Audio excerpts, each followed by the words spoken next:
Really? Hey guys, can you hear me okay? Just making sure we don't have any Mercury retrograde technical difficulties. So let me know if you guys can hear me before I start talking away. Last time I did one of these, I was talking to myself the whole time.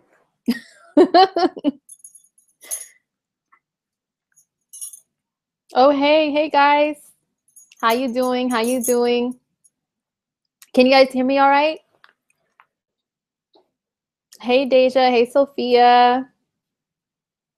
Hey Erica. Thank you, thank you. Sorry, just 1 second. Can someone please close the door back? Thank you. Sorry. Oh, and we have another Pisces moon in the house. Hey, how are you? Okay, well, good evening, or yeah, good evening. It should be evening everywhere now, or late in the night, wherever you are. This is April, and my channel is Pisces Moon Goddess. My website is indigomoon.astrology.com, and I'm doing this little chat with you guys today to talk about love. So right now, this is Leo season, and we have the sun in Leo. Well, yeah, I think only the sun. Oh, we have the sun and Mars in Leo right now. So those are two masculine planets, masculine energies, all about being like a go-getter, you know, going after what you want. And they're in Leo. Leo is the sign that rules the heart. Every sign rules a part of the body, so Leo rules the heart. And Leo energy is about romance and just going after what you really desire. So that's why I wanted to talk about love and relationships and stuff within astrology. And also, to anybody watching who isn't really well versed in astrology, I think so far the people who are tuned in are pretty well versed. We astrologers, we get asked a lot about compatibility. We get asked a lot about, will the love of my life come back? Do they really love me? You know, we get asked a lot of those questions. And I noticed in a lot of astrology groups too, people will ask the questions of, so are Taurus and Virgo compatible? So what do you think about this sun sign and this other sun sign? Are we compatible?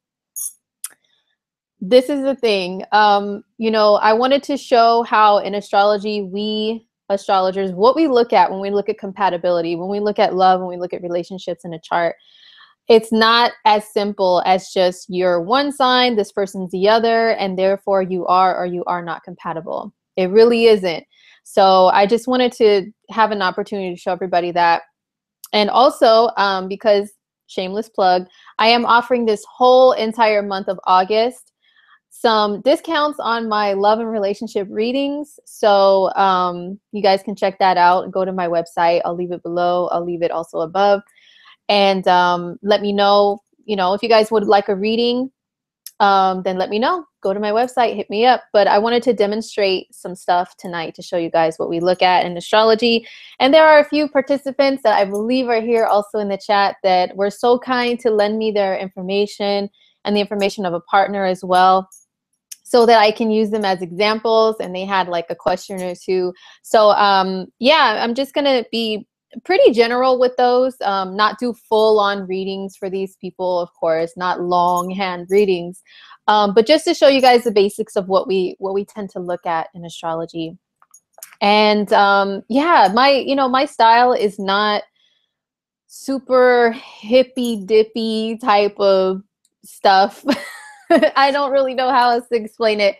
I'm pretty practical in my approach, and I'm also pretty goofy and sarcastic.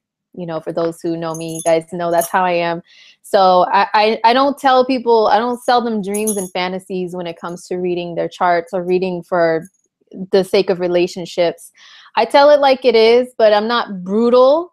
You know, I'm not like you guys really, you know, your relationship sucks. Like I don't do stuff like that. But I will be very honest though. I will be very straightforward.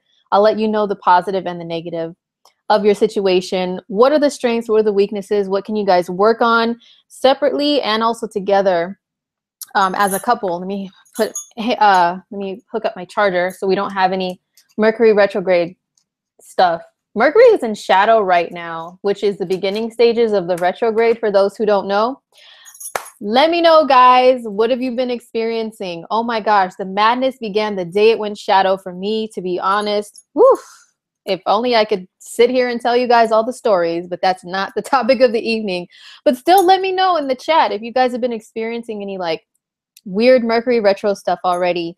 I have everything hooked up, so there should be no technical difficulties. It should just be smooth sailing for us to talk about love tonight. So cross your fingers with me that there's no disturbances here.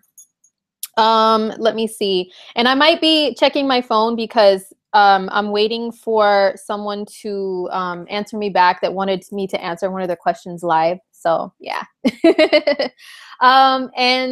Erica asks, can you get a love reading if you're not with everyone? Learning about your Juno, your Lilith. Yes. Yes, you can. I do offer a reading for couples and a reading for single people. So the reading that's for single people, I just call it your love and romance reading. And I look at your love style as an individual, which I'm going to demonstrate for everybody what I look at when I do a reading. And I look at your love style. And also I look at what you need in a partner, like what your ideal partner is like based on your chart. Because let me tell you, there's so many elements, there's so many different things we look at, and there could be a difference between who you attract and who you are attracted to. Think about that one. There could be a difference. For example, I have a close friend. I don't know if she's watching, but she said she may be tuning in. And she is attracted to sturdy, masculine types of men. Men who are very manly, very take charge, and who are really good with finances, right? So that's what she desires in a man. However, what she keeps attracting based on other parts in her chart, oh my gosh, she keeps attracting the wrong, like the wrong types. But karmically, she brings them in though, you know, and it's a constant pattern. It's crazy. Like, for an example, and I know people will be like, why are you always picking on them? But listen, she attracts a lot of Cancer men. And there is a video here on my channel where with another friend who has a similar chart, by the way, we talked about Cancer men. It was like joking and laughing and stuff in her own experiences. But no, this other girlfriend of mine who's also an astrologer, shout out to her if she's watching. I don't know if she's here yet. But she also keeps attracting Cancer men, but that's not what she's attracted to. Because generally speaking, Cancer energy is very much feminine. Even in men, it's very feminine. It's very nurturing. It wants to be taken care of. It's not the masculine go-getter energy. It really isn't. Cancer energy alone, isolated, okay? It's not. So she keeps attracting these guys, and it's like a pattern. And then she's like, I don't understand. Why does the universe keep sending me these dudes, you know, like these Cancer men that want me to take care of them? Like, I would like to be taken care of. I would like to be feminine, be free to be feminine, not have to be masculine and take charge all the time. So anyhow, this is an example of why there's a difference between who you attract and what you're attracted to. So someone is asking, moon in the 7th house. Actually, this friend that I'm talking about, she has moon in the 1st house. So, and for those who are watching who are beginners, you know, I'll try to explain the best I can in layman's terms, but whatever's in the 1st house is what you wear on you, I say. And people, they tend to see that on you, okay? If you have Venus in the 1st house, normally people will see you as this pleasant person. If you have moon in the 1st house, the moon rules Cancer. So Cancer men are, generally speaking, okay, Cancer men are attracted to moon-like motherly women, and also women who may have a more motherly shape to their body versus a wiry, thin woman. They like, you know, a little bit of meat on the bones, let's just say, a cozy, comfy woman. And this is how this friend describes herself to be physically, and also how she, you know, she is nurturing in a way too. So Cancer men will tend to pick up on that. They see her and they see moon. They see the moon in the 1st house. So they gravitate towards her. And she's like, no, no, no. Please. I need masculine. I need somebody to be, you know, I need to be the moon person in the relationship. I don't need another feminine. Okay. So anyhow, that's just like a couple of things that I look at, you know, that we look at. But let's just talk in general about compatibility within astrology and what we astrologers look at when it comes to love. Because once again, there's new people tuning in. Hey, how you doing? We don't just look at generalizations of the sun sign, okay? Like if you're a Virgo and you keep attracting, you're a Sagittarius, are we compatible? You know what? Our answer as astrologers is going to be, we got to look at your whole chart. So here are a couple of the elements that we look at. Number one, we look at Venus. What sign is your Venus in? Okay. And to get even more, a little bit more nerdy and complicated, we look at what other planets are making aspects to that Venus. Okay. And we're also looking at what part of your chart that Venus is located in. There's so many different elements that we look at. And when we do that, what it tells us, besides Venus being in a certain sign, we'll start with the basics though. Okay, we'll start with the basics.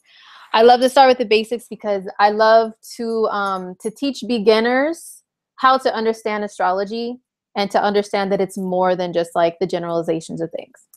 So we look at Venus, we look at what sign it's in. Say, for example, you are, well, first of all, for a woman, Venus is, for everybody, generally, Venus is how you enjoy yourself.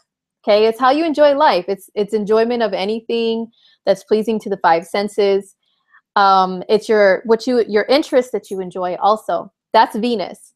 And for a man, Venus is one indicator, only one of a few, of what kind of feminine energy you're attracted to, what kind of females you're attracted to, if you're attracted to females. Also, if you are a female that dates females, Venus can indicate the type of females you're attracted to as well. So for a woman or a feminine person, Venus is how you express Venus is how you express yourself in love. It's how you express your femininity. So if you're a woman or if you are a male that identifies more with like your feminine side, it's how you express yourself as a feminine person. And what you use as like your feminine powers to attract masculine energy to you. So that's Venus. So we got to look at that. So once again, it's not about whether you're a Virgo and your partner's a Sag and are you compatible. We got to look at the Venus sign. So also we look at Mars. Mars is the masculine energy. So once again, if you're a masculine person, male or female, it's how you express your masculinity. And it's also our primal attraction. Ooh, now we're getting deep. It's your primal attraction, okay? And it's how you express that raw primal energy within you is Mars. So for all of us, that's what it is. For masculines, once again, it's how you express your masculinity. For feminines who are attracted to masculine, it is what masculine energy you are attracted to. For an example, we'll just use a general. I know there's both male and female, different terms, different sexuality names and all this stuff, but just to keep it basic and simple, we'll just use male and female in this example. Like if you are a female and you have Mars in Sagittarius, that means you're attracted to Sagittarian energy in men if you're attracted to men. So you will be attracted to men who are well-traveled, they're well-educated, they are diverse, they may be spontaneous, they can take you on trips, they love to travel with you, they're adventurous, they're the type that'll be just like, hey, come on, let's just go to the next state over today. And you'll be like, okay, sure, you know. You really dig that if you're a woman with Mars in Sagittarius. Somebody is asking, can you tell a person's preference from their chart? There are some indicators, yes. There are some indicators that you can. That's something that I'm actually still studying before I come to conclusions and say this is this and this is that. But if you're talking about people who prefer male or female and or if they like both, There are some signatures that I find in charts of people who are open to both sexualities or prefer the same sex or whatever. So yeah, there is a way to see that. There is a way to see that. And yeah, so anyhow, so that's what we look at. We look at Venus and Mars just to keep it very simple, okay? And also, we look at the moon. The reason why the moon is important, the moon is important in compatibility, in astrology, in relationships. People usually don't think of that. I know, like in more mainstream, Venus represents women, Mars represents men. So therefore it's like, oh, okay, that makes sense. But what about the moon? So what does the moon represent? The moon is our emotional reactions to things. It's our comfort. It's how we're nurtured. It's how we nurture others. It's how we're comfortable. It's who we are at home. Not just at home, but who we are when we're around people that we're comfortable with. Okay. Say for example, well, just to go to like astrology basics, your rising sign is like the person that people usually meet. Okay. Like for example, I'm a Scorpio rising. So when people meet me, they'll meet the Scorpio. Okay. Which I'll be kind of quiet and calculating, kind of feeling people out, feeling out the room, you know, the vibe, the energy of people around me first before I speak and say hi and feel like comfortable enough to get to know them. The second layer that people meet is your sun sign. So I'm a Taurus sun sign. So once that Scorpio layer, once we get past that, then people will meet the Taurus. Okay. And I'll be a little bit more open and stuff to talking and everything. And then the next layer, the third layer that people meet when they meet you, that's your moon sign. So for me, my moon is Pisces. So the Pisces moon, that's who people meet when I'm very comfortable with them.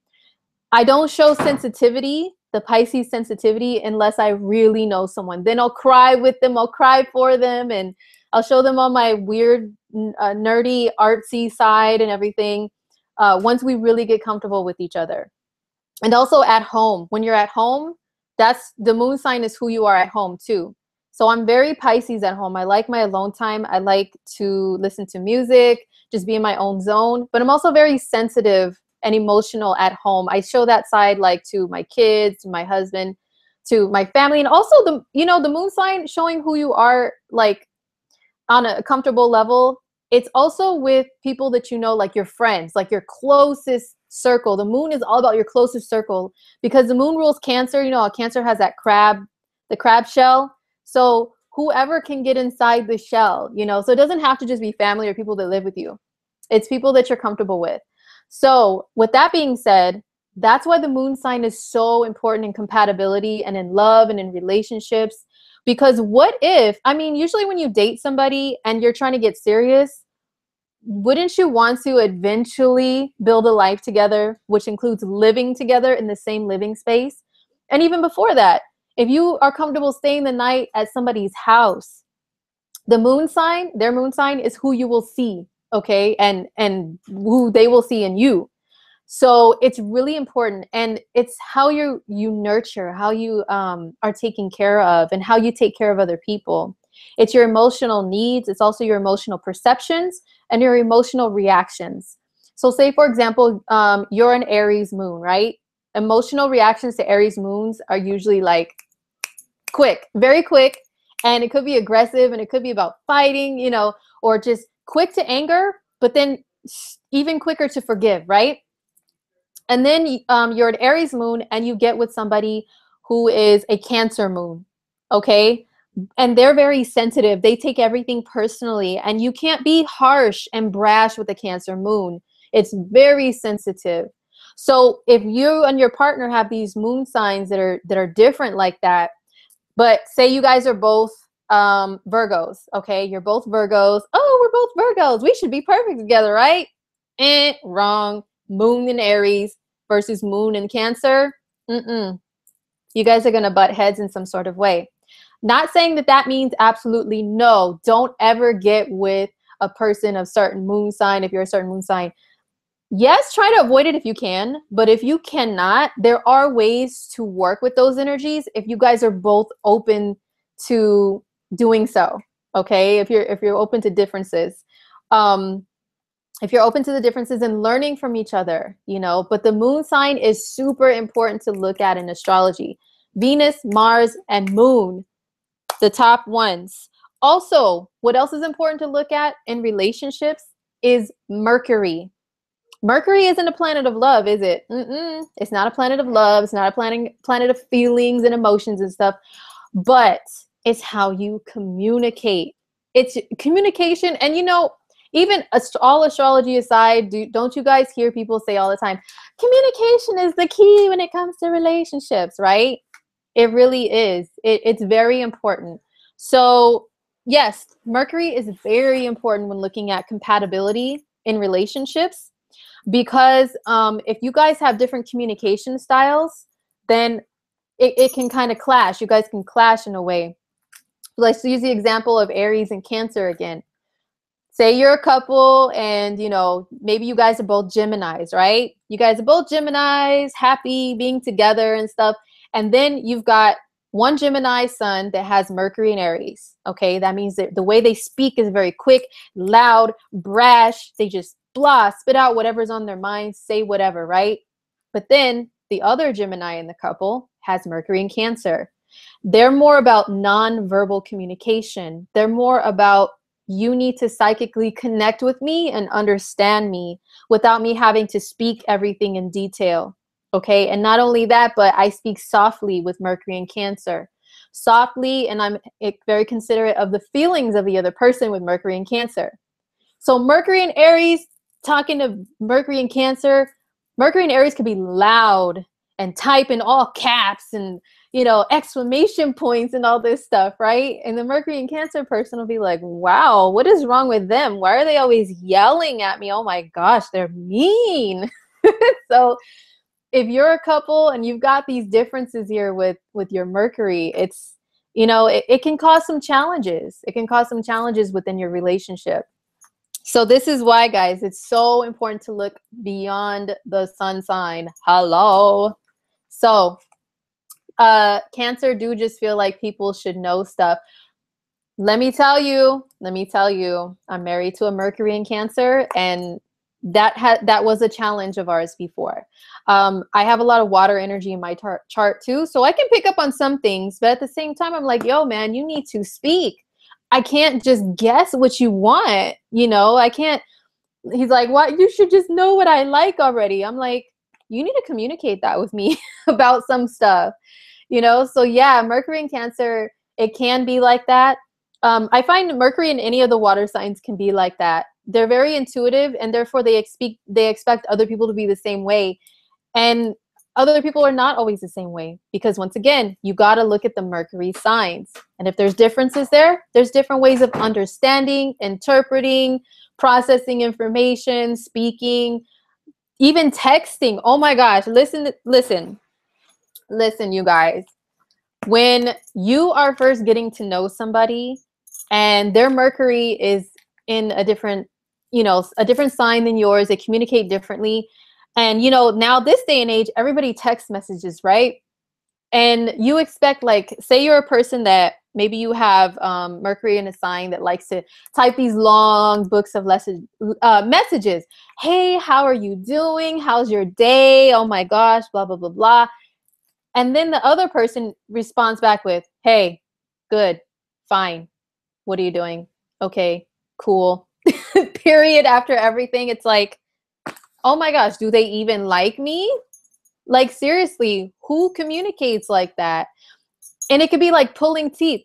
I had an experience like that when I was dating. Let me know in the chat if any of you guys had this, any of your experiences with communication within relationships and the Mercury signs, if you can. And also in the comments below if you're watching the replay of this. But I was seeing somebody or trying to get to know somebody a long time ago. I have Mercury in Taurus, but it's in the 7th house of my chart. 7th house can be very long-winded. So can Libra energy be very long-winded for some reason. And we could just go on and on with all these details. And when somebody asks, hey, how are you doing? How is your day? We will really talk and talk and talk and tell you how our day was. It's not small talk to us like, oh yeah, fine. Yeah. No, to us, you're initiating a conversation, right? So I was seeing this, trying to get to know this guy, And I wish I knew his Mercury sign, but I wasn't as deep into astrology as I am now. This was probably over a decade ago. But I think he had Mercury in either Virgo or Leo, because he was a Leo.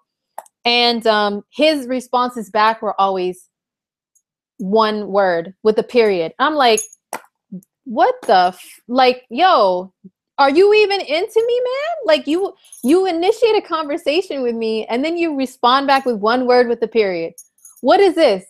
But when we would hang out in person, the dude was dope. Like, we had good conversation, kind of, sort of. He was still a little bit short, you know, and I'm talking about short with his words, okay?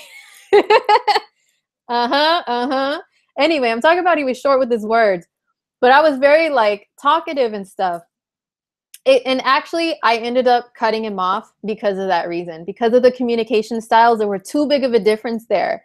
It was so aggravating to me. I was like, oh my God. So yeah, that's why Mercury is so important to look at. Let me see what you guys, oh, okay. Yeah.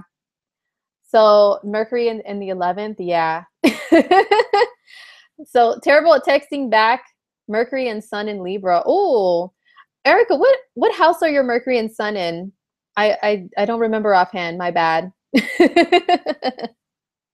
Yeah. So anyhow, that's why Mercury is very, very important in the relationship. And there are a few other things that we look at in astrology as far as love and compatibility. They're a little bit more advanced and not as basic. For example, well, when we're talking about, well, I look at the aspects, okay? I look at what planet of yours is aspecting the other person's planets and all that stuff. And I look at also a couple of asteroids. But when we want to talk about karmic relationships, that's another thing. Karmic relationships, the ones where you feel like maybe that person was the one that got away, or you had this crazy like roller coaster ride. I think somebody that emailed me said that they had a roller coaster ride between somebody and yeah, I'm going to be taking a look at their chart. Okay, so I got a response back from the person that messaged me. So I'll do their chart in a little bit too. But anyway, yeah, roller coaster ride, or you just feel like you can't stay away from this person. They're toxic, but you guys connect so like hard that no matter how much you butt heads and then separate, you can't get enough of each other. You can't get away from each other. There's a few different things that I look at for those karmic things. And actually, I did a video here on my YouTube. I think it was probably like 2 or 3 years ago now about crazy relationships. And I just talked about a couple of those aspects from the outer planets, like Pluto and Uranus, mainly, I think I talked about, and Neptune. So yeah, I look at if someone, say for example, somebody's Mercury is conjunct another person's Neptune, okay? Or any of your personal planets, Sun, Moon, Mercury, Venus, Mars, conjunct another person's Neptune, you are going to, number one, see that person as a dream person. There's going to be this fantasy, like vision woven over them. They're going to be like Prince walking into a room with purple smoke behind them, always around them, like on the Chappelle show. You're always going to see them in that light, or maybe with all these sparkles and glitter on them and everything, you know, they're just perfect to you. But at the same time, you can be prone to deceit by that person. They will weave that purple fog or that glitter in front of you, and you'll just be so mesmerized by them all the time that you won't even realize when they're being untrue, unfaithful, disrespectful, any of that stuff. You won't see it. Sorry, 1 second. Please close the door and please stay out of here. Sorry, children. Anyhow, yeah, so someone's saying their hubby's moon is conjunct their Neptune. So, okay. There's a few things with that. It's not always, oh my God, they're going to lie to you, or you're going to be so deceived by them. It can be that you guys are able to escape off into a fantasy world together and have this unspoken communication between one another. That's one of those conjunctions right there. A moon conjunct someone's Neptune. Oh my gosh. Or Mercury on someone's Neptune. Or yeah, you can have this like quote unquote psychic thing between the two of you to where you're thinking of each other and you know it. It's like telepathy with Neptune. It's crazy, but it's really cool though. It's a cool connection, but you just really have to watch out for deceit and not seeing them in a clear light. You know, they have that purple fog and they're just so gorgeous. Oh my God. Watch the video that I had that I made a couple years ago, and I talked about a relationship where I will never be in one like that ever again. Well, I'm married, so whatever, hopefully not. But still, it was very Neptunian. Oh my gosh. It was so Neptunian where he was doing so many things and I was just like, no, he wasn't. But other people were like, yes, he is. There's clear evidence. And I'm like, he wouldn't do anything like that. But after we broke up, I think there was a Neptune retrograde. And when Neptune goes retrograde, the fog machine of Neptune is turned off. And you'll start seeing the light. And I'm telling you, after that happened, I look back at the relationship and it was like, wow, like a movie playing back in front of me of all the crap he was doing. Girls were telling me, I saw your man checking out my friend when we were at a party. And I'm like, that wasn't him. He wouldn't do that. Or they were like, I heard him on the party line. Okay, yes, I'm old. Party line, if you guys know what that is from like way back in the day before the internet. I heard your man on the party line. That wasn't him. And he had this unique name that isn't very common and a voice that was very nice. So they were like, yes, it was him. No, it wasn't. Or your man smacked me on the ass. What? He wouldn't do that. Girl, yes, he did. No, he wouldn't. Your man is on drugs. No, he's not. This motherfucker was on meth. All because of Neptune. I didn't even see that. I didn't even, because a lot of his personal planets, he had a stellium of planets in the same sign as my Neptune. Bam, right there. Oh, the fog sprayed over him. He was my dream man. And oh my God, it was a disaster, let me tell you. But it was very blissful when we were getting along, because Neptune energy can cause bliss between two people. Blissfulness, escaping reality. It was really fun escaping reality with this person and just pretending like the rest of the world didn't exist. So if you have other elements in your relationship to kind of ground you guys down, but then you still have the escapism tendencies and they're healthy between the two of you, that could be a really cool relationship. Like you guys enjoy music together, or you guys like to just, hey, let's get out of here. Let's go on a trip and just get away from everybody together. That can be so beautiful, but you just gotta watch out for the tendency for deceit and being truthful to one another with that Neptune stuff. So that's just a little tidbit of that. But yeah, when we're talking about like karmic relationships and relationships that could be potentially toxic, we do look at outer planet stuff like Neptune conjunctions, Pluto conjunctions. Oh my gosh, they could be so crazy. They could be so crazy. Like if your Venus conjuncts another person's Pluto, then that can be this victim, I don't want to say victim savior because that's more Neptune, but it can be like they can easily victimize you or be brutal to you, you know, or you can to them. There's this love-hate, intense love-hate thing. It's crazy to where you can't, that's one of those relationships where you can't get away from that person. But it's very powerful also to where you guys, once again, you can psychically tune into one another. I had a relationship like that where my Venus was conjunct his Pluto, or no, his Venus was conjunct my Pluto. And I just knew like when he was going to come over to my house. I would just be like, la la la, chilling. All of a sudden out of nowhere, I felt tempted to go open up the window. I'd open the window, there's his car. Every single time, we were very in tune with one another. And if there was something wrong in the relationship, if one of us were like, no, I'm fine. No, everything's fine. No, we would know, like, don't lie to me. Don't bullshit me. There's something wrong. You better tell me. So yeah, Pluto contacts in relationships could be very intuitive, very psychic, very deep soul. The deep soul bond. Oh my gosh, it feels so karmic. And it's awesome, but at the same time, it could be so dangerous, though. It could be very dangerous. It could be dark. It could be obsessive, compulsive, possessive, all of that stuff. Woo, child. Also, other things that I look at when it comes to karmic relationships or potentially toxic or ones that are very like stuck together, I look at the nodes, the north node and the south node, because the north node in a chart, it represents where you're going in this lifetime, like what your destiny is in this lifetime. And if someone's planets conjunct that, you know, if say your north node is in Cancer and you meet someone who's a Cancer sun and Mercury around the degree of your north node, then it's like, wow, you feel like it's destiny. Like you're destined to meet with this person in this lifetime. You're destined to be with them. And with the south node, say you have the south node in Cancer, for example, and this person's sun and Mercury or Venus conjunct your south node, it's like, I've known this person before, because the south node is your past life.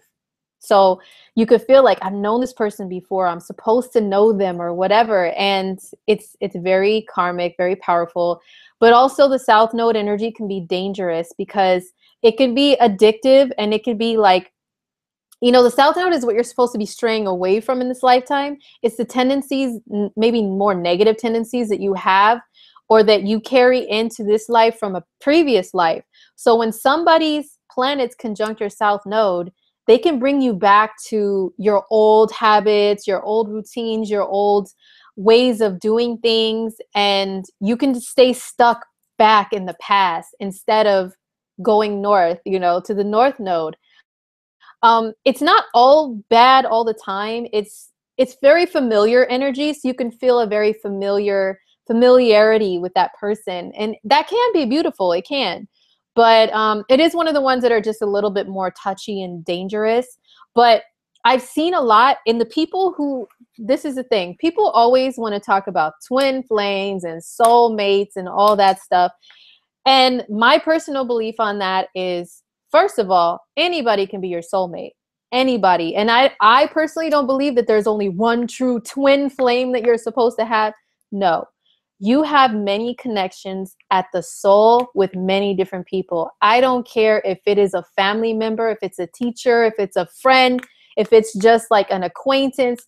There is anybody you can have a soul connection with, or they could be part of your karmic destiny here, either to learn a lesson or to to learn some sort of lesson. You know, they can have a season or a reason, okay, or they could be there for a minute to help you learn something and then move on.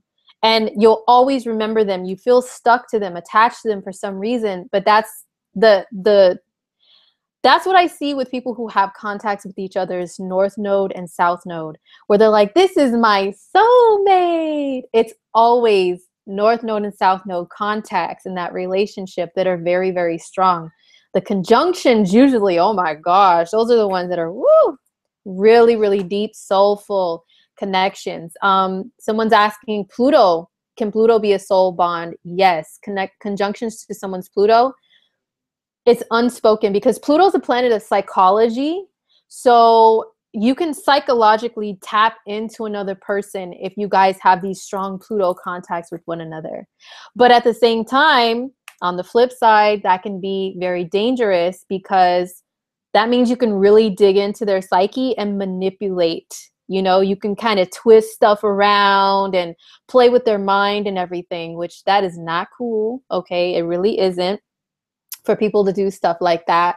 Let's see. Someone says, I felt that way about my ex. His sun was conjunct my south node and my moon was conjunct his north node. Yes, those are very key placements for feeling that soulmate type of bond with somebody. And it doesn't always mean, and I know somebody had asked me before, oh, how can you tell if someone's that one soulmate you're supposed to be with forever? I'm sorry, I don't believe in that. I don't believe in just that one soul connection with one person. I really don't. So like I said, I think you can connect with anybody, anywhere, any type of relationship that feels very, very like soulful and deep. Okay.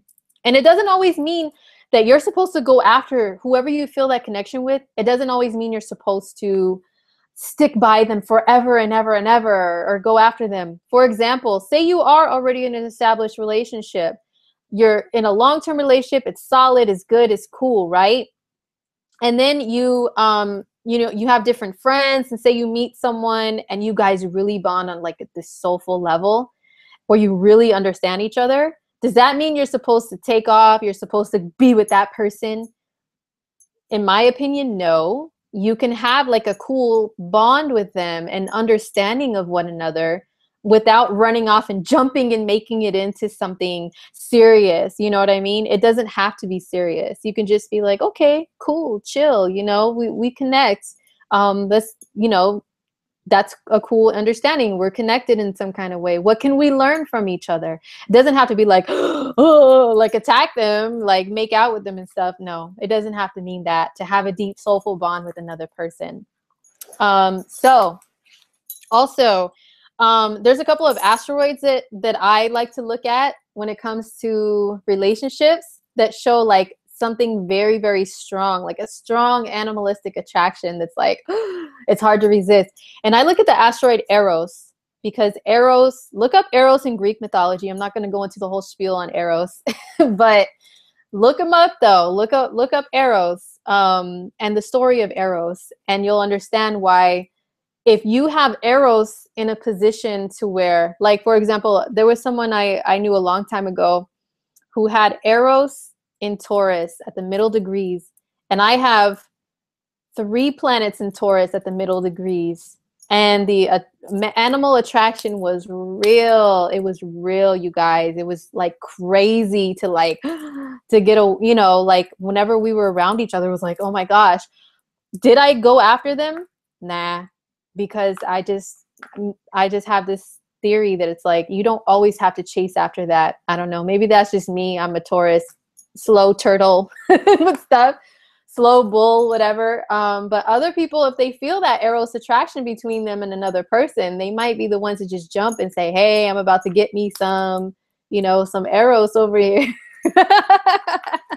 And hey, if that's you, if that's your personality, if that's what's in your chart, go for it, have your fun, but just have the understanding that those magnetic attractions, they show up all the time in charts, and it doesn't always mean like jump and fly, or it's something that's supposed to stick forever and ever. It doesn't always mean that.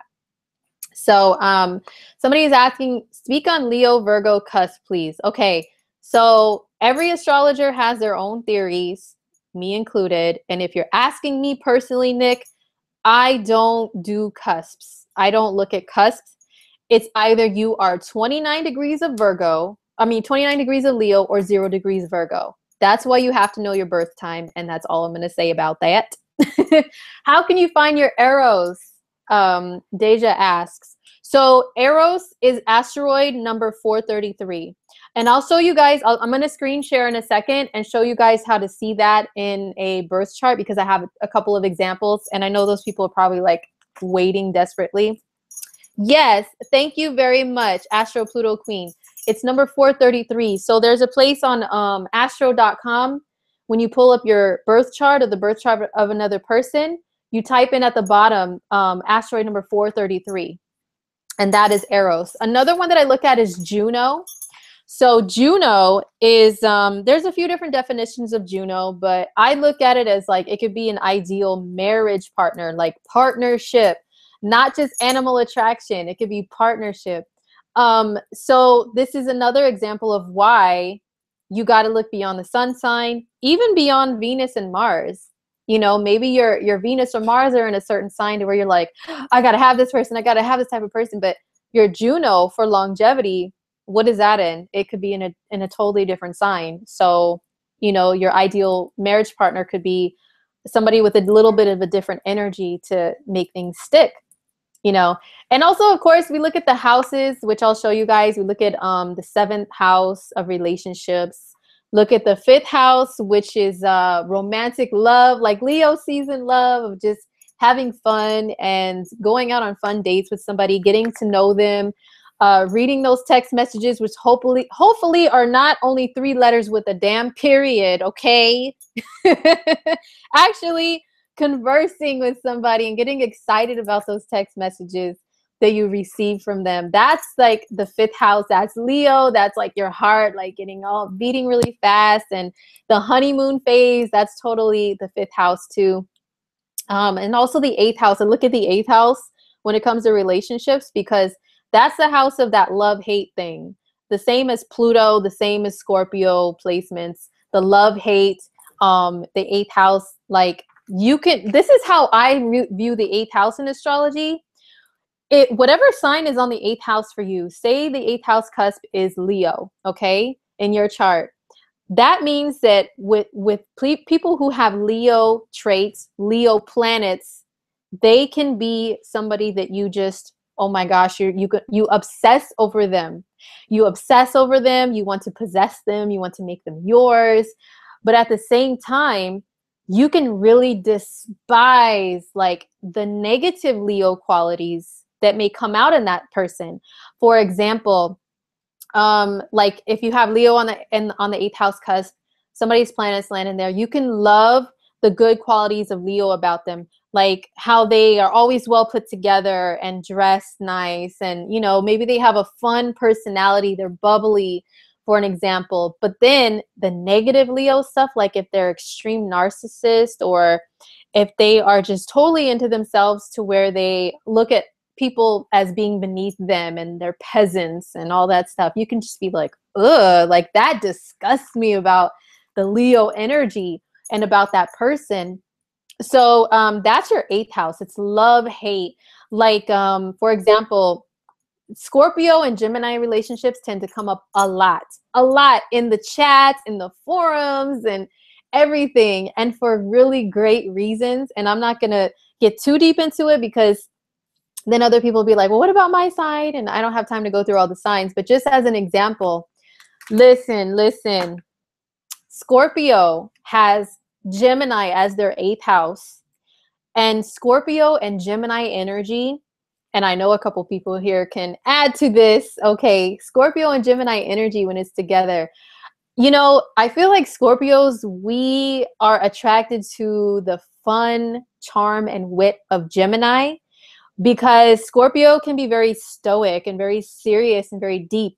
And Gemini just brings out this fun court jester side, you know, that we're like, hey, you know what? That's kind of cool. I wish I could be like that. Let me hang around with this Gemini.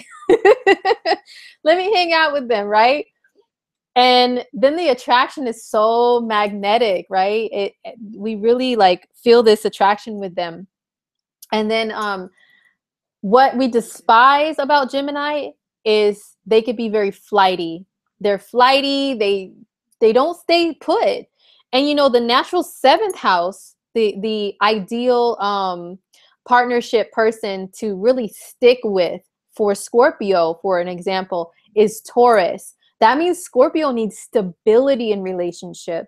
It needs somebody to be there and to be consistent, and we know what to expect. Otherwise, the Scorpio radar is going to be going off like crazy for looking for somebody who's suspicious or cheating. You know, if you're not stable, consistent, steady, that's just how we view relationships with Taurus on the 7th house, on the opposite.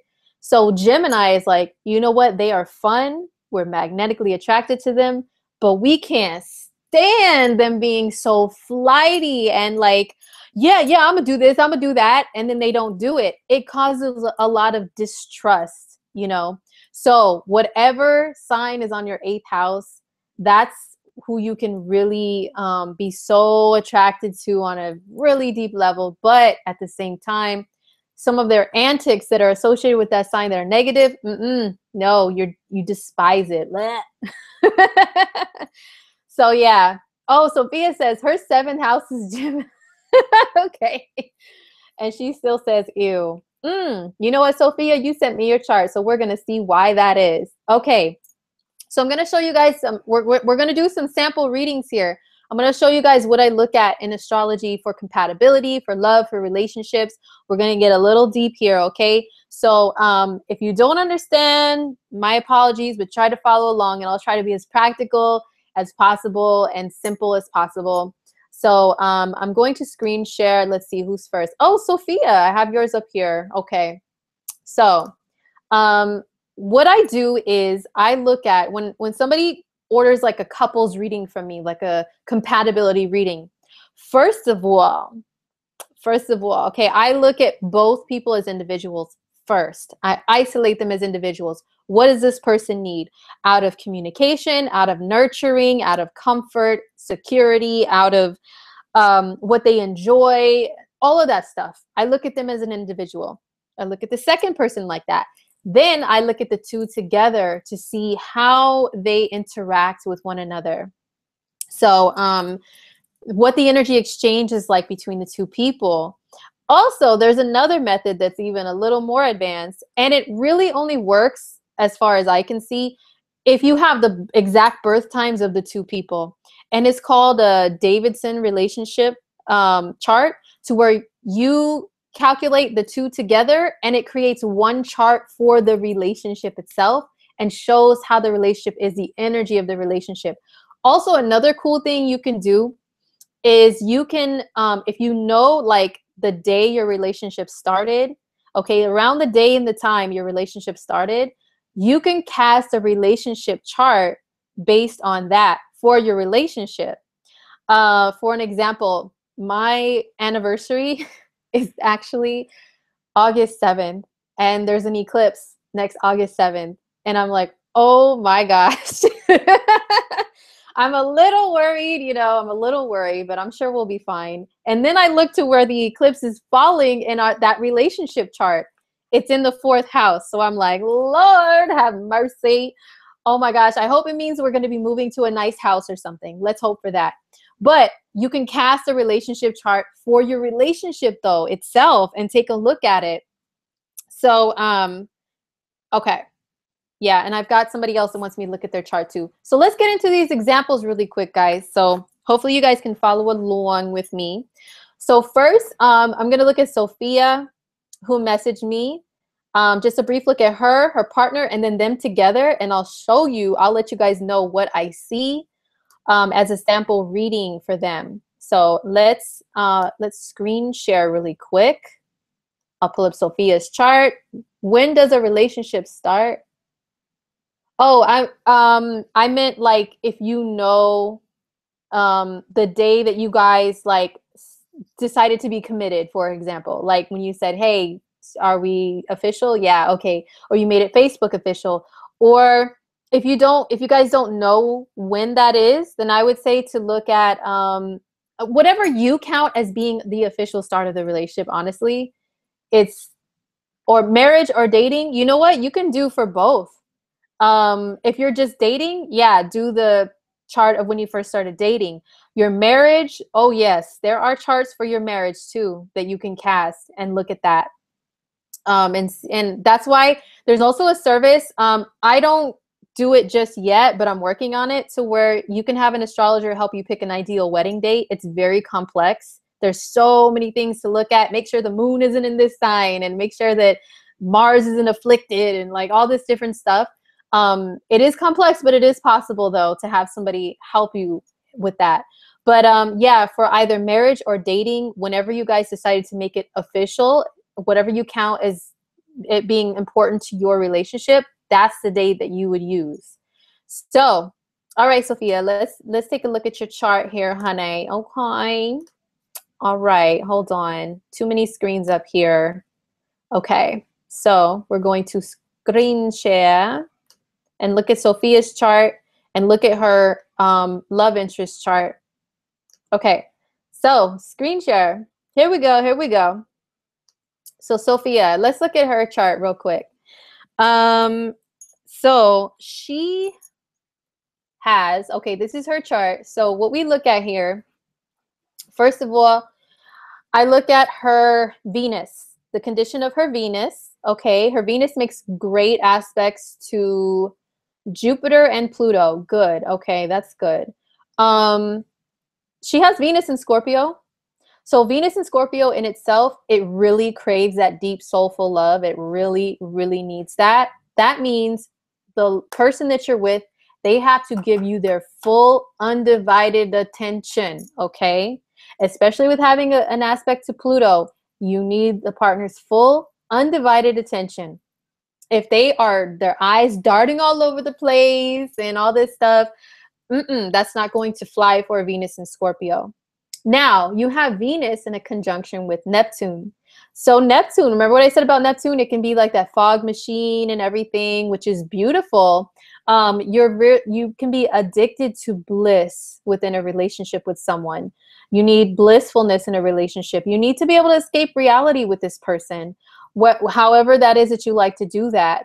Of course, the healthiest ways are maybe if you guys have any hobbies that are Neptunian, like you like to go do things near the water, you'd like to go escape through like going on vacations, you like to chill and listen to music together, check out some art.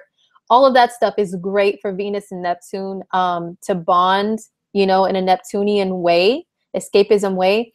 But also this says that you can be prone to victim and savior relationships, either you being the victim or you always being the savior for someone. And you can be prone to people taking advantage of you, like the, hey, don't take my kindness for weakness type of thing. This conjunction between Venus and Neptune can show that you may sometimes be a victim of people taking your kindness for weakness. And that can be in relationships too.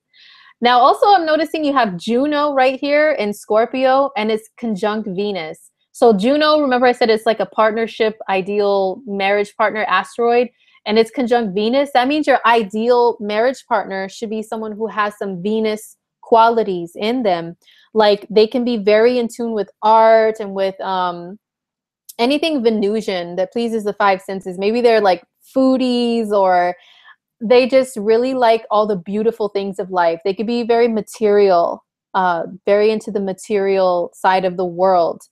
They could be very peaceful people. You can be wanting someone who's very peaceful, you know, not like someone who's like, you know, crazy, fighting and everything, not extremely masculine. Wait, are you, yeah, you're into guys. Okay. So not someone too extremely masculine, but a peace-loving person. Now, also, let's see here. Your moon is in Cancer in the 7th house. Okay. So you will need someone who is not so brash that your Cancer moon gets like, it feels like they're picked on all the time, or like that person is just too harsh for them, you know? You need somebody who will maybe allow you to nurture them without them feeling smothered. And because it's in your 7th house, which is the relationship house, you need a little bit of that too from a partner. And you can attract Cancer men because this is in your 7th house. You can attract them to you, moon in the 7th. You can attract Cancer men with that. Now let's see, your Mars is here in Virgo. So here's another element. Mars in Virgo. This is, if you're attracted to men, you can be attracted to Virgo type of men. And the only thing with this is, yeah, this makes a positive aspect here to your moon, and Virgo and Cancer can get along. They can, but at the same time, Virgo can sometimes be a little too critical for a Cancer moon. So I guess that's just something to be mindful of. Mars and Virgo, you can attract guys who are uber critical and chronic complainers, but you can also attract the ones that are very attentive. Like Virgo energy, it likes to care for people, like do practical things for people to make sure that they are okay. You know, Virgo energy can be very like the rescuer a lot of times, like, oh, let me make sure that your car is working properly, like all the mechanics and, you know, ins and outs of life are working for you. Do you have, you know, enough food in your fridge? Is everything working? Your appliances working in your house? Like they can take care of you in that sense, which a Cancer moon can appreciate. But just be mindful that, yeah, you can attract the Virgo types that they just like to bitch and complain and point out all your flaws all the time. That's a negative side of that. Let's see. So, okay. Now let's look at your partner really quick, or the love interest that you emailed about. And okay, so this guy, oh, he has a Pisces moon. Okay, so 2 water moons can be very good together. And then let's see, what degree is your moon? 10 degrees. His moon is 19. Okay, it's still not, yeah, okay, it can still make an aspect to each other. So 2 water moons. That means at home, you guys are both sensitive. You guys are both emotional. When all the layers come off, you know, of who you put yourself out there to be, you guys are both sensitive people, and can connect in like almost a psychic and intuitive way, which is awesome. But he has the moon in opposition to Pluto. Moon and Pluto people, oh my gosh. And the houses are not correct. I just plugged in 6 a.m. because she didn't have his birth time.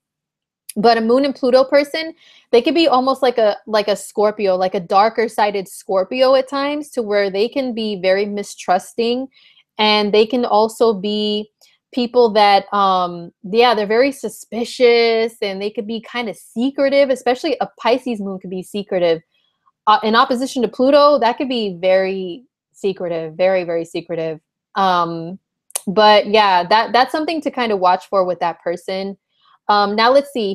His Venus is in Virgo, so he's attracted to women who have Virgo qualities. A lot of men who have Venus in Virgo, they like women who maybe they don't like get too glammed up and wear like a whole bunch of makeup and perfume and all this stuff. They kind of like women to keep it simple and be clean. And yeah, they will be checking out your hygiene, ladies. Okay. So you have Venus in Virgo. I mean, he has Venus in Virgo. So he likes also a woman to be very practical with taking care of his needs as well, and recognize those practical things to take care of him. Now, the way he expresses himself, he has Mars in Leo, so he can be very masculine. He has a Cancer sun at 29 degrees. So he's got some Cancer qualities. He's got some Pisces qualities. He could be very sensitive. But at the same time, that Mars and Mercury in Leo, yeah, he has a masculine side to him. Remember, the lion is like, ah, hear me roar, right? He could be kind of loud, especially with where he's from. Yeah, he could be really loud. He could really be loud and proud. So, but anyway, he has Mercury in Leo. Let me see, where's your Mercury? Your Mercury's in Libra. You know, Leo and Libra, they can get along pretty well. They like for things to be beautiful and everything and pleasant. Except Mercury and Leo could be loud. Mercury and Libra is more diplomatic, and it likes to it likes fairness. And you know, even though like Leo and Libra are said to get along great, and they sextile, make a positive aspect to each other on the zodiac wheel, Leo, like I said, it could be loud and proud. Sometimes it could be on its soapbox with how it communicates. And Libra is more like agreeing, and it likes fairness, and it likes to find what you guys have in common, like a common ground within your communication. Like if somebody's talking about themselves, you might step in as a Mercury and Libra and be like, oh yeah, me too. And, you know, I want to talk about me and, you know, my experiences too, to compare to yours, to let you know that we're on a common ground. But then the Mercury and Leo might be like, rawr, me, right? So anyhow, now the two charts together. So the two charts together, let's see here. So his is on the outside, and then yours, Sophia, we have your birth time, and it's on the inside here. So let's see, what are some of the glues that bond you guys together? Because you told me you guys lost touch and then you reconnected. Okay, couple things here. Here's one of the glues that keeps you guys like really wanting each other. Number one, his Leo planets, and even his sun in Cancer, they fall in your 8th house. Remember what I said about the 8th house? That's that extreme love, hate, attraction thing, to where you could just have like, you could just really desire them, but then you can despise them at the same time. Like the negative things about them, it's like, I really can't stand this person, you know? So that's one thing. So there could be a very good physical and soul connection between you guys because of that. I always notice when people's planets fall in the 8th house of another, it's very, very hard to let go. You almost have to detox from that relationship when it ends, or when you try to end it. It's so hard to separate, because it really is about joining at the soul and becoming one in the 8th house. Another thing is his Venus is in Virgo, your Mars is in Virgo. Listen, this is one of those things here, guys. If a person's attracted to men and they have Mars in a sign, and the other person's attracted to the other and they have Venus, the Venus and Mars thing together, that's like really great attraction energy right there. It's a good balance too of the masculine in one person and the feminine in the other. Very, very awesome. One thing I've noticed also is see Chiron. I didn't go over Chiron, but there's just so much I could cover in relationship stuff, and I don't want to make this too long of a broadcast and get like boring. But Chiron, this asteroid here, is nicknamed the Wounded Healer, and it's like a soft spot for you, like where you can always have repeated themes of pain in a way. His Chiron is conjunct your North Node. Okay, and the North Node, remember, it's a karmic destiny point. So this is pain, this is destiny. So there's like a love-hate, like pain thing that you guys have that's like a tie to one another. And since it's so close in conjunction, it is like a destined thing that you guys are here to experience, maybe grow through, maybe even sometimes inflicting pain upon one another, and then healing, and then pain, and then healing, you know, and maybe at some point it has to just stop, and then you guys got to separate and move on and just take what you learn and just go, you know what I mean? So, yeah, let me stop the screen share real quick. Okay, let me go back to the chat. All right, so let's see. Okay, so Sophia, she said she doesn't like artsy guys. Cool. Okay. Yeah, so that's what I see for you, Sophia. Let me see really quick. Oh, hey, App is here. And she's the friend I was talking about that keeps attracting those cancers, and she's like, nope. All right, okay. So, oh, thanks, Tiffany.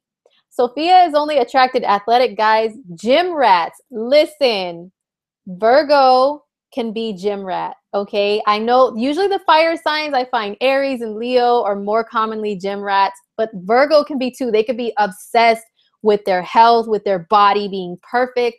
They're obsessed with perfection. So yes, I can totally see that. And your Mars is in the 9th house, Sophia. So that's like a fiery energy there. So yeah, I can definitely understand the gym rat stuff. Okay. No artsy guys. Good. Okay. Yeah. So maybe not artsy, but maybe like if they're just not too like overtly masculine to where they're brash and like, ah, you know. So anyhow, okay. So yeah, that was it for a little thing for Sophia. So the next person, they wanted to remain anonymous for them and their partner, but they're here. So we'll look at theirs to see hers and the guy of interest, and then them together. And we actually have both birth times, which is awesome. So I'm going to share that with you guys really quick here and show the two charts. Okay. So we'll go with hers. Okay. So yeah, I'm going to show this chart, and I think I brought up, I'm going to bring up Eros too in this chart to see where Eros lands in both the female and the male's chart. But yeah, so just while I pull that up real quick, yeah. So this is why, guys, this is what I look at with compatibility in astrology. So I know I keep repeating myself, but I know there's new people joining in. But I'm just showing why you got to look at more than just the sun sign. Like it's not just as simple as that. It really isn't that simple. So I'm pulling up the next person. I just named it female number 1, just female 1. Okay. And then the partner is male number 1. So we're going to show hers. I'm going to pull his up really quick too. And we're going to see what's going on with them and their compatibility. And I remember, Sophia, yeah, you said that with your guy, it's been a roller coaster ride. And like when Uranus went into Aries, that was his 5th. And then, oh yeah, okay. Yeah, that's when you guys like met up again after you disconnected for a long time. I really think just by taking that very brief look that his planet's landing in your 8th house is like a strong bond for you guys. So yeah, that's kind of what I saw with that. Okay. So, let's see here. Okay, so the next couple, female 1 and the dude number 1. So let me screen share really quick here. Okay. So let's take a look at this chart between these people. Okay, so this lovely lady here, this is her chart. Okay. She's a Scorpio rising. Okay, she's a Scorpio rising. Let's look at her Venus real quick. Okay, so she has Venus in Virgo. Ooh, and looky here, she has Venus conjunct Chiron. Girl, I feel your pain. I have the same thing. But listen, this is what Venus and Chiron is about. Venus and Chiron people, within relationships, yeah, we can kind of suffer a little bit more or go through a lot of hardships. But in the end, we end up being some of the best relationship counselors for people, either as a profession, and she actually has this in the 10th house of career. So yes, you can do this as a profession and be successful at it, I think. And it's in Virgo, which is very practical and detailed and gets down to the details about these relationships. And Chiron being the wounded healer, okay, yeah, you can suffer a lot of wounds, but you understand a lot about pain within relationships, and you can turn that around into something great. But yeah, there is some suffering that you have had. Hopefully, as you get older, it's not going to be as bad, and it'll be more of like, okay, in my past, I went through some stuff, and now this is what I know, and this is what I'm doing with it. So your Venus is in Virgo, though. So Venus in Virgo, very practical, helpful. It'll do those practical things. Make sure you're taken care of in practical ways. Hey, honey, I saw that you ran out of razors I bought some more at the store. Like, you know, just little simple stuff like that. It's not like huge, showy, romantic love. And that's how she expresses herself as a female. And she also may pay close attention to hygiene, okay, on herself and her potential partners. So don't be coming around with any yuck mouths around this young lady, please. All right, so let's see. Her Mars is in Gemini. Oh, I forgot to add. With her Venus being in the 10th house, she knows what she wants. She really knows what she wants, fellas, okay? And it's opposite Saturn. Saturn is a very stern energy.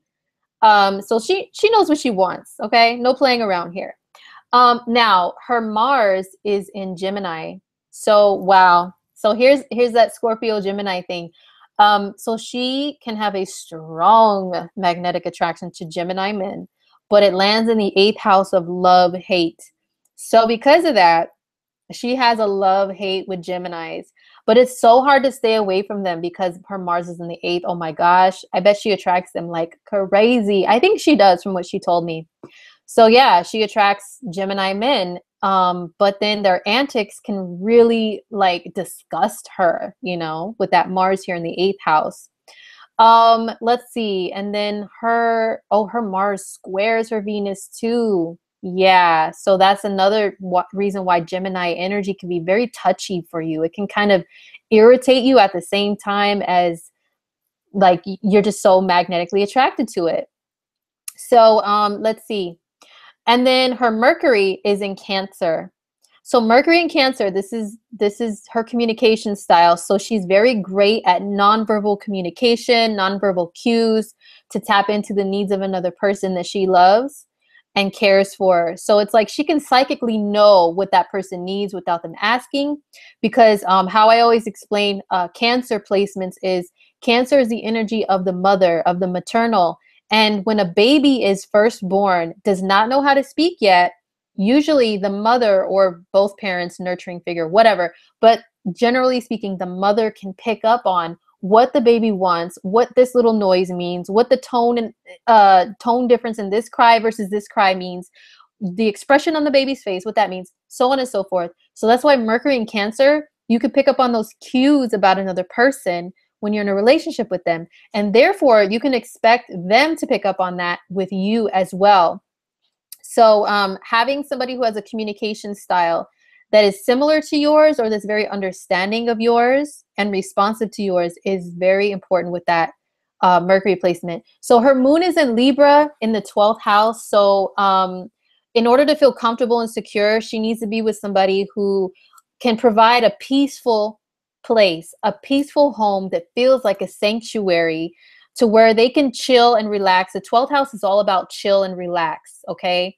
And then Libra is all about peace. Like, please don't bring any bullshit into this house that is going to disrupt my vibe, disrupt me feeling at home, at peace, comfortable, all that stuff. Don't do that. So somebody with maybe a harsh moon, to where, and a harsh, like, if they're, I don't know, like fiery men, you could be attracted to some of them or attract them, but ultimately, and especially because you have Juno conjunct the moon, you do need a partner that is at least somewhat sensitive. They're at least somewhat sensitive, and they are intuitive, and they totally understand that part of you too. Okay, so a moon in the 12th, your home is a place where you have to have a sacred space all your own, as well as sharing a space with another person. So if you live with somebody as a relationship partner, they have to understand that maybe you need a little corner to yourself in the house, maybe like another room if you have multiple rooms, a little room where it's just yours, a little chill spot that only belongs to you and that's sacred, and they can't go in and mess with it, you know, not even your partner can. And then lastly, I'm just going to look really quickly at Eros and her relation, or Eros. Now look, amongst all this like sensitive and peace loving stuff, and then crazy Gemini, Tasmanian devil men she could attract, she also has Eros in Leo. So let me tell you, like, men who have their Leo, like Leo energy, especially around the middle degrees of Leo, she could be very magnetically attracted to. So I think men that have looks and power, oh my gosh, she can have an animal attraction to those kinds of men. Okay, so now the person she's interested in, let's take a look at him really quick. Oh wow, okay. So here's the Leo. Yeah, this guy has Leo energy, and he also has Eros in Leo. So he is, wow. So yeah, you could be very, very magnetically, animalistically attracted to this guy because of those placements there. Very interesting. So also, let's see. Oh, he has a sun in Virgo and a rising in Virgo, and your Venus is in Virgo. Hold up. What degree is your Venus? Your Venus is at 5 degrees. Oh, your Venus lands right here on his ascendant and next to his sun in Virgo. So that's he really finds you to be very beautiful. I always find that men, or people who are attracted to females, okay, if someone's Venus lands in their first house right here, they think, oh my God, they're the most gorgeous thing ever. So let me know if that's what he tells you or what he thinks. But I've always seen that to be true. So his moon is in Aries. So you have a moon in Libra. He has a moon in Aries. I think that's kind of a challenge between you guys, because Aries moons are loud. They like to type in all caps, and they just really like to let their presence be known, really loud. So that can sometimes be a little disruptive to your Libra moon in the 12th house, to be honest. To you wanting to just have peace and quiet sometimes. And then he can come in like, rawr, like, guess what? You want to know what happened to me today? I picked a fight with this dude. I needed to show him what's up. And you're just like, really? Can you just chill, please? Like, I'm trying to relax. So his moon makes a positive aspect to Neptune, so that's good. So maybe he is very in tune with spirituality and stuff. Oh yeah, he is. I know who this is. From what I know of him, yeah, he's in tune with spirituality and the unseen and the unknown. And he has a moon in the 8th house, so he does have the ability to deeply connect with you on a soul level with the moon in the 8th. However, hold on, let's see. I looked at his Venus. Okay, hold on. Let's look at your charts together real quick. Oops. That is Sophia. Okay, so This is female 1 and male 1. Okay, so the guy is on the outside here. Okay, let's see what other conjunctions you guys have. Oh, check this out. He has Juno in Libra, and so does the female. And conjunct her moon. Wow. So that's one of the glues that are bonding you guys together. Okay. You guys really feel a connection, like you can be each other's ideal partner. So that's pretty cool. Let's see here. And I'm trying to keep this basic and simple, guys. I know there's a lot of other complicated things I can look at, but I'm just really trying to keep it simple for anybody that's watching that's not too familiar with this stuff. But anyhow, so let's see. He has a stellium in the 12th.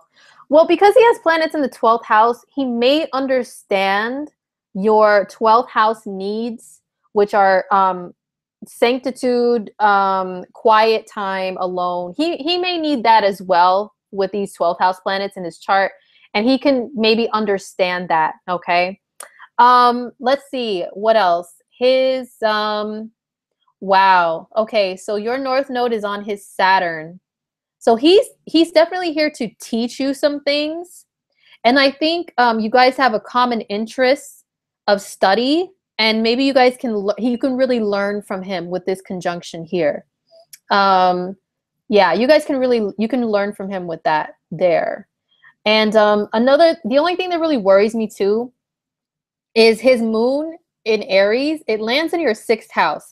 Now, I do also look at the 6th house when it comes to compatibility, because of the fact that the 6th house, this is the house of annoyances, of petty things that bother and annoy you, of habits, okay? So the energy that's on the cusp of your 6th house, you can find those people to be kind of bothersome. And also it's the house of petty arguments, because it's nitpicking. So maybe like his moon falling into your 6th house, maybe there's some things he does that can get on your nerves. You can nitpick at him about that stuff, or vice versa. Maybe he can fall into that since his moon falls into your 6th house, to where you guys can really easily see each other's flaws and pick at them like that. And you guys both have Virgo energy too, which is the same thing and tends to do that. So I would definitely be mindful of that. But other than that, I do see the possibility of, wow, a strong attraction though. There's really a strong attraction between you guys. There are like glues that hold you guys together.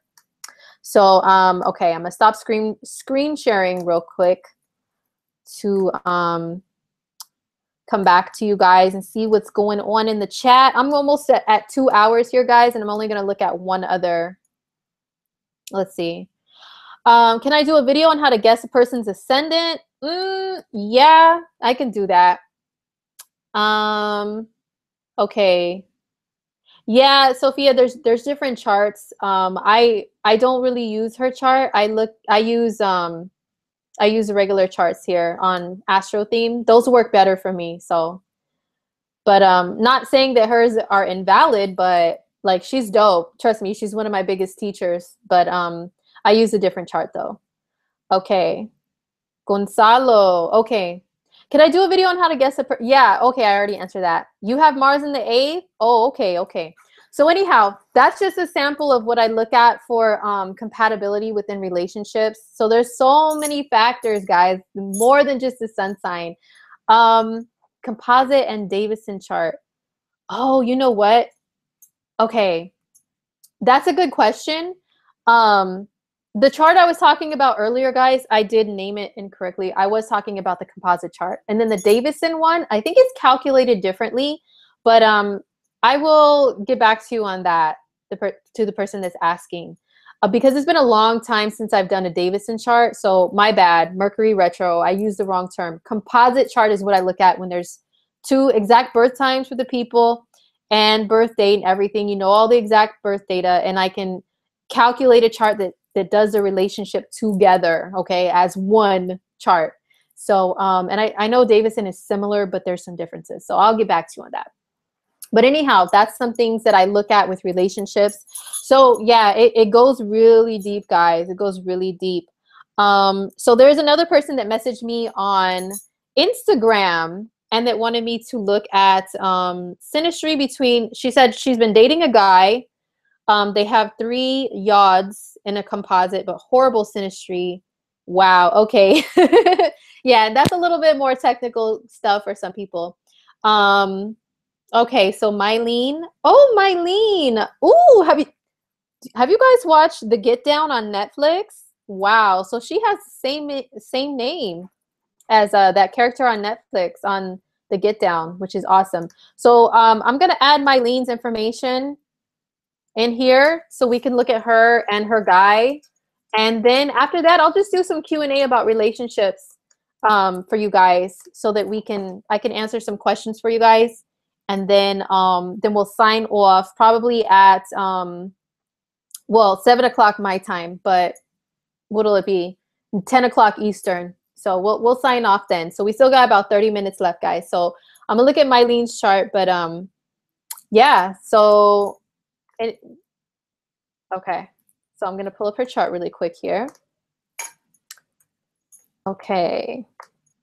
And also, yeah, just another reminder that this is a service that I do provide on my website. But I do go, of course, much more in depth than just the little general stuff that I've been talking about here on this live stream. I go much more into depth. So if you would like a reading, of course, hit me up. And I also provide couples readings and singles. Somebody asked me earlier, do I do readings for single people to see their ideal partners? Yes, I sure do. I sure do. Okay. So she was born in Boston. So we'll put Boston here. Okay. How is Venus in Cancer? Excuse me, Venus transiting through Cancer right now. How is that treating everybody? I've noticed Venus in Cancer is it's very nostalgic. It's very nostalgic. For anybody that's on my Facebook, I'm sure you've seen the post I put that it's very nostalgic. And it's about memories and going back. The negative side is getting stuck on what used to be and going back over that and not forgiving people because, you know, you remember something they did. I mean, that could be the negative side of it. But the positives are definitely like the nostalgia to where you can really share like beautiful memories and everything. So, okay. So they're both born in Boston. Okay, so Jake is the dude's name. And he's a male. Okay. Let's see here. So what's his birthday? Oh, he's a Virgo. Okay. He's a Virgo and she's an Aquarius. Okay, so I know, so to people who are like on the surface, are Virgo and Aquarius compatible? Kind of, sort of, but not really. But let's take a deeper look here. Okay, so 1987. And then the birth time is 11:05 p.m. Sorry, it's kind of hard for me to multitask. I think I have too much Taurus energy for multitasking. Okay. And then he was also born in Boston. Okay. All right. So let's take a look at this guy here, or this relationship between these two people. And, you know, Mylene, if you're watching, I'm just doing very general ones just as demonstration for, demonstration to show everybody what it is that I look at in a chart, okay, for compatibility and everything. So, of course, anybody watching, if you want a more detailed reading, we can arrange that, okay? All right, so let me screen share really quick. Well, let me go back to the chat. Okay. Oh, I know, right? Why did Netflix cancel The Get Down? Shh, you are telling me. I don't know. I don't know why they canceled it. I think maybe they said that the budget was too big. I think that's what they said it was. It was the budget's too big. Okay. So screen share. Oops. Yeah, okay. All right. So here we go with Mylene. Oops. I accidentally closed it. Dang it. Okay. So anyway, Here we go with Mylene and Jake. We're going to get into their chart here. Okay, here we go. Sorry about that, guys. Okay, thanks to you guys who are still here and not like bored by all my technical jargon and whatnot. So here we go. So here's Mylene's chart. Let's take a look at her. She said, wow, sometimes she thinks it's the yods that keep things going. Yeah, so yods are a little bit more advanced in astrology. But just looking at the simple ones, though, the simple aspects. Okay, so she has Venus in Pisces and in her 12th house. So, wow, okay. So she is, she's really, and it's in a positive aspect to Pluto. So she's very intuitive person. And normally if you were to just know her sun sign, which is Aquarius, you would think, oh my God, Aquarius, and they're not sensitive or anything or whatever. They're not really that intuitive. Yeah, so she has Venus here in Pisces and it's a trine Pluto. So that's pretty cool. Excuse me. So her expression of love is very Piscean. So she's very Pisces, which means she can also pick up on things intuitively about another person, psychically, whatever, intuitively, without them speaking on it. But also at the same time, she could be prone to self-deception. I think the aspect to Pluto kind of helps with that, with like seeing the truth, uncovering the truth behind things at times. But yeah, you can still be kind of prone to putting like a fog over your eyes, I guess. Like I said, that purple prince fog over your eyes when it comes to relationships and when it comes to a lot of things in life. But yeah, so Venus and Pisces, how a man, since she's interested in men, how they can cater to her needs is yeah, the healthy escapism stuff, like maybe take her away sometimes, get her away from the world, like go on like trips and things like that, go near water, just, or even it doesn't even have to be physically moving, going somewhere, just like in the home. Excuse me, Netflix and chill, like we were just talking about that show on Netflix and chill, just chilling at home peacefully with one another in your own world and letting the rest of the world melt away around you guys, and it's only you two.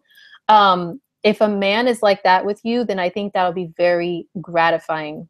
So this is her Venus. Her Juno is also here in Pisces. So ideal partner can have some Pisces tendencies, healthy, positive Pisces tendencies. They should. You could attract the negative ones though. But the positive ones are, maybe they're very compassionate, maybe they're spiritual, they're in tune with animals and music and art, stuff like that.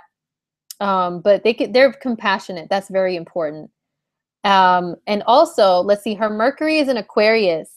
So Mercury in Aquarius, yeah. So the way she communicates, she looks at things very rationally and very in like a, Aquarius energy is described as being detached, but that's because they rise above situations. Like they don't get all super emotional. Hold on, am I sharing my screen properly? Let me check really quick. Okay. Okay. Yeah, I don't know. I think there's a lag here, but anyway. So anyhow, going back to her chart, sorry. So Mercury in Aquarius, yeah, it sees reacting to things like in an extremely emotional way as being very irrational and unnecessary. And it's not really into nonverbal communication, although she can psychically tune into someone's needs and wants and what they're saying and all that.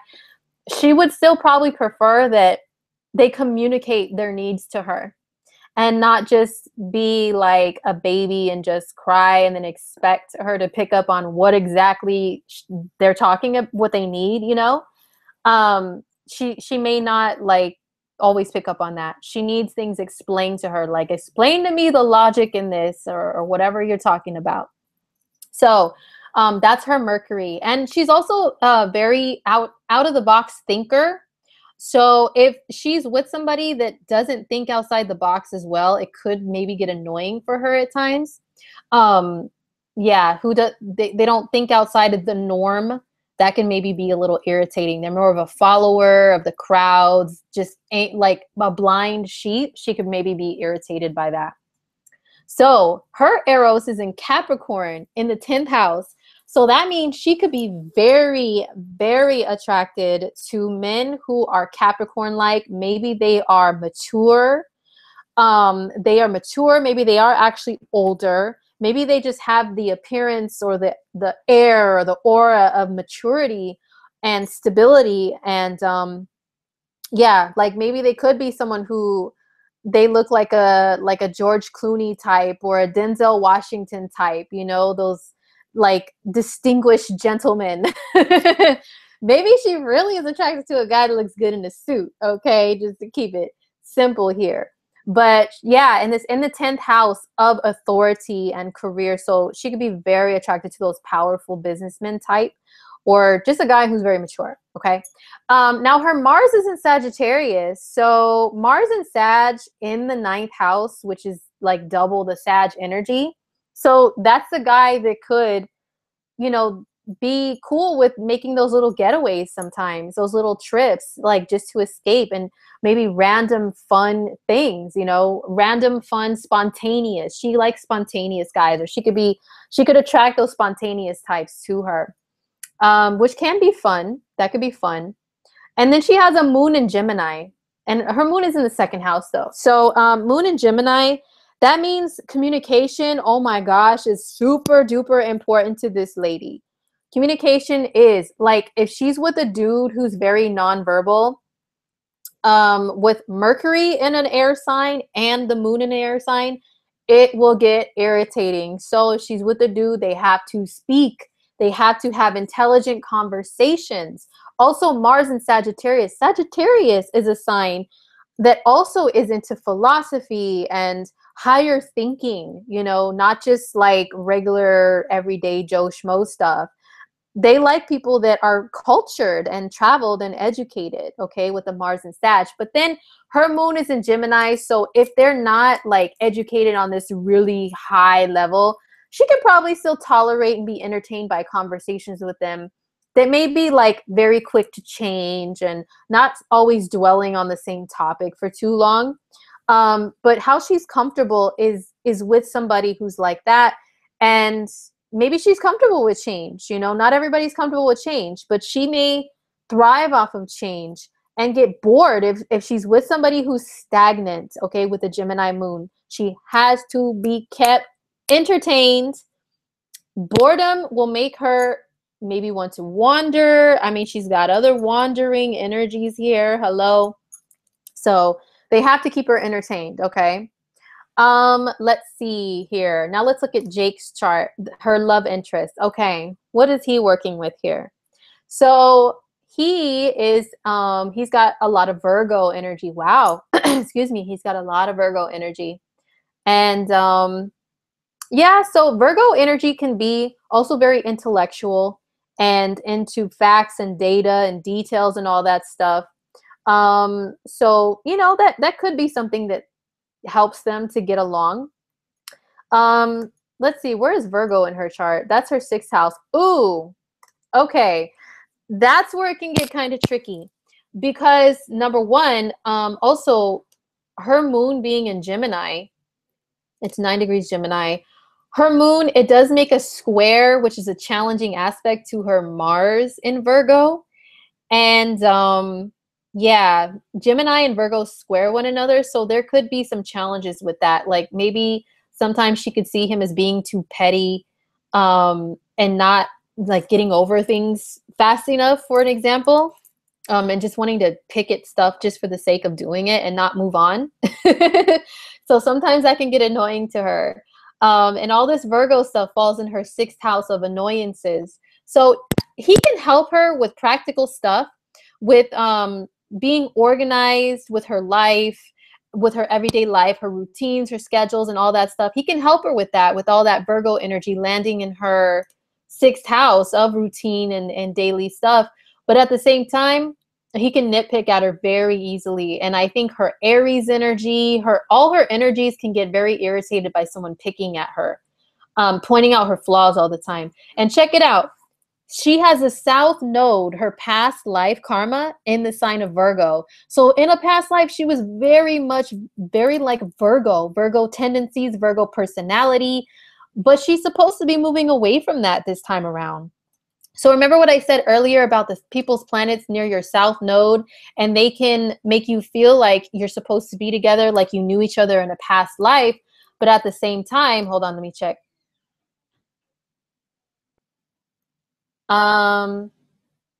Let's see. Are you guys seeing my screen? Okay. I don't know if I'm screen sharing right. Hold on. Okay. I think it's just like not even showing. It wasn't even showing my screen. Dang it. Okay. Anyway, so this guy, Jake, I blame Mercury retro. Okay. So anyhow, yeah, so the South Node, back to the South Node, it's your tendencies that you bring in from a past life that you're supposed to stay away from. And he has all this Virgo energy that can bring her back down to the past life tendencies that she's supposed to kind of like learn new lessons in this lifetime. Okay. But this is a magnetic attraction, especially because his Venus is at 25 degrees of Virgo and her south node is at 24 degrees of Virgo. So that means that actually they could have known each other in a past life. They could have, since it's Venus and Venus is relationships. Yeah, there could have been a past life connection there. I'll look more into that in a second.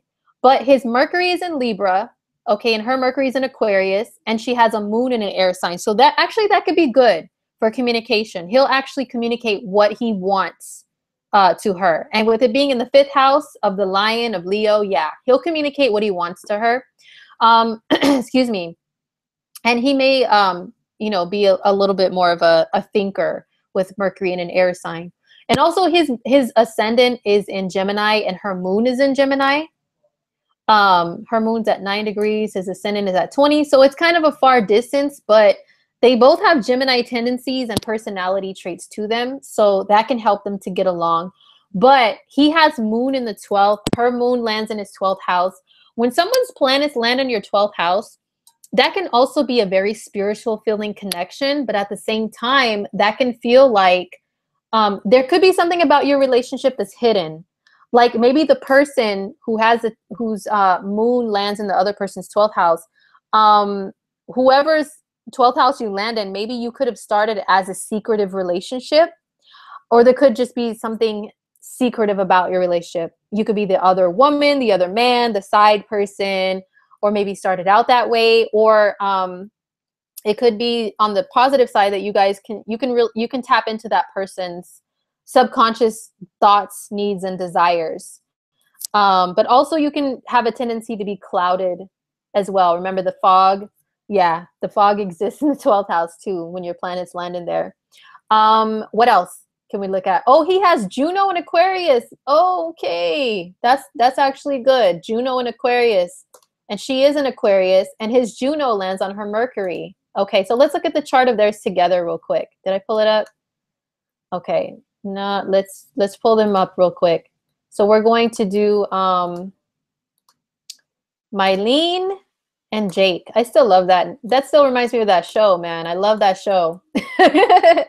All right, so Mylene and Jake. Okay, so let's see here. Oh, Mars and Saturn conjunction. So he has Saturn in Sagittarius, and she has Mars in Sagittarius. So that means that, Saturn can kind of be restricting at times. And if Mars is your movement, then he can kind of be someone who maybe tells her, no, you can't do this, you can't go there, you can't go here. He can be kind of restricting to her at times. So that can be kind of irritating to her if he does act like that. Like he's her father and is like, nah, you can't go there. She can maybe feel like he slows her down at times when she wants to do spontaneous things with Saturn sitting on her Mars and Sag. Now also, let's see here what else they have going on. Yeah, see his his Virgo planets land in her 6th house of annoyances. But there's that Venus and South Node. Look at that connection there. So yeah, there could be a past life thing that they have. And also check this out. His South Node here in Libra is conjunct her vertex. Now vertex, what is that? That's another point that's a little bit more advanced astrology, but it's calculated. And you know, it's just another one of those karmic points in a chart. Okay, that's the best, simplest way I can explain it. So you got one karmic point that points to the past life, conjunct another karmic point. Yeah, this is one of the glues that hold them together, to where they feel like they really need to be in each other's lives. Like they've known each other before. There's things they have to learn from each other. But I think the main challenges that I see are maybe just the differences in the moons. Like his moon is in Taurus, which is a little bit more slow to react, slow to respond. And sometimes it can be very stubborn and hard to move. And then her moon is in Gemini, which is the opposite. It's very quick moving. It's like, hey, let's just get on with it quickly. Let's get out of, let's move along, right? And his moon, which is his emotional perceptions and reactions, is a little bit slower. But I think also a saving grace with that could be that her moon is in the 2nd house, which corresponds to Taurus energy. So she can understand his Taurus moon somewhat, but still the differences, they can kind of maybe sometimes cause some irritation between the two people. But other than that, just looking at the basics, I think that they could have decent communication with one another. And let's see, where's Eros in his chart? Oh, this one doesn't have Eros. Dang it. But anyhow, yeah, so that's the basics of their relationship.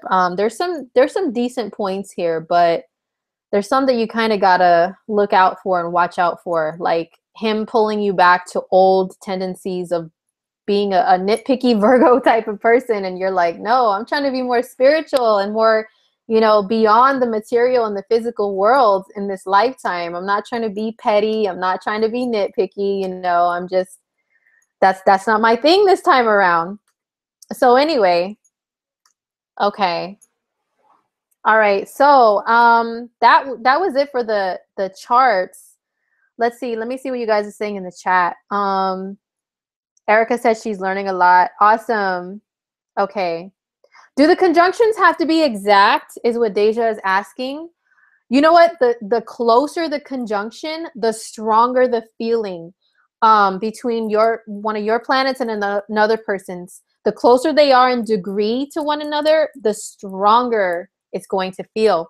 But and once again, every astrologer is different, but I tend to give at least like 8 degrees of separation before I count it as really being, and my choker is like all twisted around and I look retarded.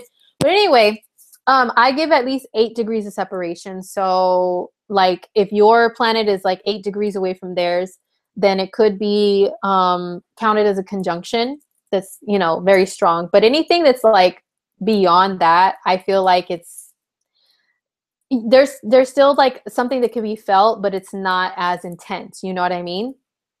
Okay. Yeah, thank you, Astro Pluto Queen. Yes, 8 degrees. I use 8 degrees as well. So anyhow, oh my gosh, I'm just realizing with the lag in this that it was just like my mug all up in the camera and I look like stupid. But anyway, you guys weren't even seeing the chart. Wow. I blame Mercury retrograde once again. But anyhow, guys, so that was it for the charts that were submitted to me. Do you guys have any other questions, any other questions regarding relationships within astrology that I can talk to you guys about? Or did we cover a lot? I think we covered a lot here in 2 hours. Woo! Yes, my voice is getting a little raggedy, so forgive me for that. I may have to edit this because I'm like really a big head right in the camera. No, that's not cute. So yeah, if there aren't any other questions in the chat, I guess we'll just close out here. People who came in late, I guess just watch the replay and just see that I was talking about just compatibility in astrology, everything that astrologers look at So those questions about will my soulmate come and will he come back and all that, you know, there's people that have different abilities other than being an astrologer that may be able to kind of psychics and stuff that can maybe tune into that and everything. But astrology, there is an element of intuition and psychic ability that we use, but mostly it's like it's very technical stuff that we look at. So as far as when your soulmate will come back and all that stuff, it's, you know, there's transits and there's other things that we can look at, but still it's, yeah, we look at more practical stuff to answer any questions if anybody has any questions about that. So yeah, I guess we'll just close out here. If there, I'm looking back in the chat to see if anybody had any questions. Let's see. I thought there was somebody else that had a question. Okay. Okay. All right, guys. Well, that was it. Yeah, 2 hours. Woo! Covered a lot here. But thank you so much for tuning in to my chat about love, about Leo season. It's really going after your heart's desires. It's romantic energy that's in the air. So, and now we have Venus in Cancer. So that's about spending time with people on a real level, like one-to-one, like in their home, sharing food, sharing memories and all that good stuff. So celebrate Venus in Cancer. It's going to be in Cancer till I think the 26th of August. Then it'll shift into Leo, and then it's like, ooh, it's fun time within relationships. So anyhow, thank you again. And remember, if you would like for me to look at your chart as far as romance and love, or look at you and another person, then go to my website, which is indigomoonastrology.com. I will drop it in the info box and in the info button so you guys can check that out. And I would love to read for you. This is one of my favorite topics in astrology. So yeah, if there's no other questions, then thank you guys for being here. Some of my ride or dies were here today, and I really appreciate you guys. Thank you to the people who donated their charts for me to use as examples today. I hope I was able to give some insight and point some things out, but I was just trying to be pretty general for teaching purposes and stuff like that. So yeah, but that's it. I hope everybody has a good evening. Thank you for tuning in. And I have another broadcast I'm doing this coming Friday on August, what day is that? The 4th? Yeah, on August the 4th, I have another broadcast coming up on the eclipses. So make sure you guys stay tuned for that at the same time on the 4th. So I'm going to do one about eclipses and Q&A regarding the eclipses. And I'm going to do horoscopes for every single sign, okay? For just a general for every sign, do an eclipse horoscope. Sorry about that. And also, speaking of eclipses, I am connected with a wonderful group of astrologers called the Cosmic Council. And I will leave information also below to where you guys can go and check us out on Facebook, on Instagram, on Blog Talk Radio. We have a podcast, and what's going on here?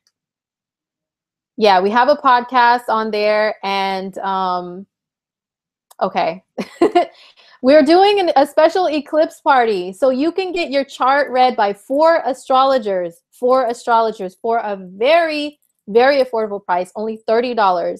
We will give you our insight, all 4 of us, on how the eclipses are going to affect you directly, okay, personally.